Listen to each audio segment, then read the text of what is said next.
దేవునికి స్తోత్రంలో దేవుని బిడ్డలారా, అందరూ క్షేమంగా ఉన్నారండి. మన ప్రభువును రక్షకుడైన యేసుక్రీస్తు వారి యొక్క పారమైన ప్రేమ మనలో ప్రతి ఒక్కరిని కాపాడుచున్నందుకే ఆయనకి కోట్లాది స్తోత్రాలు. అంతా క్షేమంగా ఉన్నారండి. ఈరోజు దేవుని వాగ్దానం యోధా పత్రిక 1వ అధ్యాయము 21వ వచనం. పరిశుద్ధాత్మలో ప్రార్థన చేయుచు నిత్య జీవార్థమైన మన ప్రభువు యేసుక్రీస్తు కనికరము కొరకు కనిపెట్టుచు దేవుని ప్రేమలో నిలుచున్నట్టులు కాచుకొనియుండుడి. దేవునికి మహిమ కలుగునుగాక. ఎంత గొప్ప వాగ్దానమో చూడండి. పరిశుద్ధాత్మలో ప్రార్థన చేస్తూ ఉండాలంట.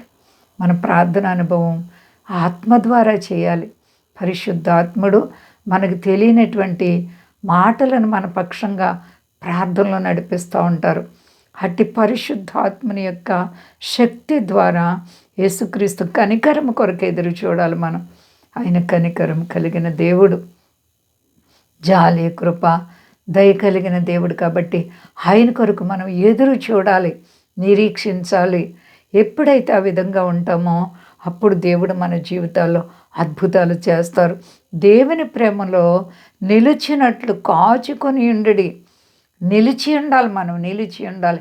ఎంతవరకు నిలిచి ఉండాలంటే అంతం వరకు. మనలో చెడుతనాన్ని తీసివేసుకోవాలి. పాపమైనటువంటి మనసు మనలో ఉండకూడదు. అపవిత్రమైనటువంటి మాటలు మన నోట రాకూడదు. అన్ని విషయాల్లో కూడా భద్రంగా మనల్ని మనం కాపాడుకోవాలి.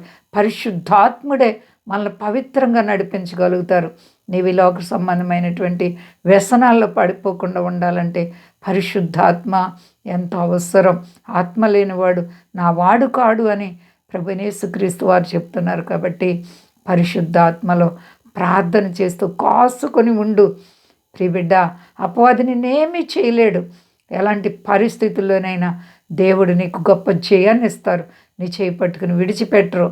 ఏ శోధనలో ఉన్నావు, ఏ కష్టంలో ఉన్నావు, వ్యాధి బాధలు నిన్ను కృంగ చేస్తున్నాయా, సమస్యలు రుణాలు నీకు అశాంతిని కలిగించి అనేక సార్లు నిన్ను తొందర పెడుతున్నాయేమో, అయితే దేవుడు నీకు తోడుగా ఉంటారు, కాపాడుతానంటున్నారు.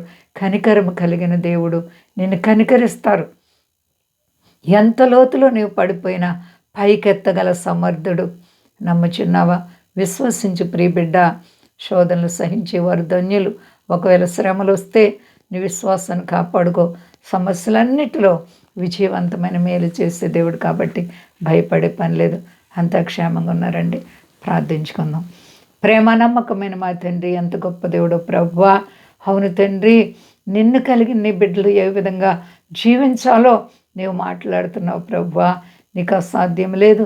నీ దయగల నామానికి మహిమ తెచ్చుకోండి అయ్యా. మీకు వందనాలు. మీ నామం గొప్పది. మా దేశాన్ని, దేశ నాయకులను కాపాడండి. సర్వోన్నతుడా, జీవపు ఓట కలిగిన వాడా, నీకు వందనాలు ప్రభా. నీ జీవం కలిగిన మాటల్లో శక్తి ఉంది ప్రభా. మా దేశాన్ని, దేశ నాయకులను కాపాడండి. మా దేశ ప్రజలందరినీ రక్షించండి. యేసు నీకు వందనాలు, స్తోత్రాలు. ముఖ్యంగా ఇదిగో నా తండ్రి దేవా, నీకేమిచ్చినా నీ రుణం తీర్చుకోలేను అయ్యా. సర్వ ప్రపంచాన్ని చల్లగా కాపాడండి. రోగులైతే స్వస్థపరిచి, అక్కర్లుంటే తీర్చండి.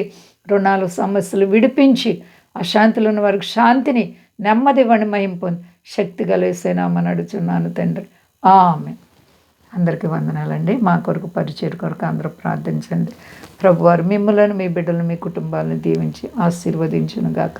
ఆమేన్.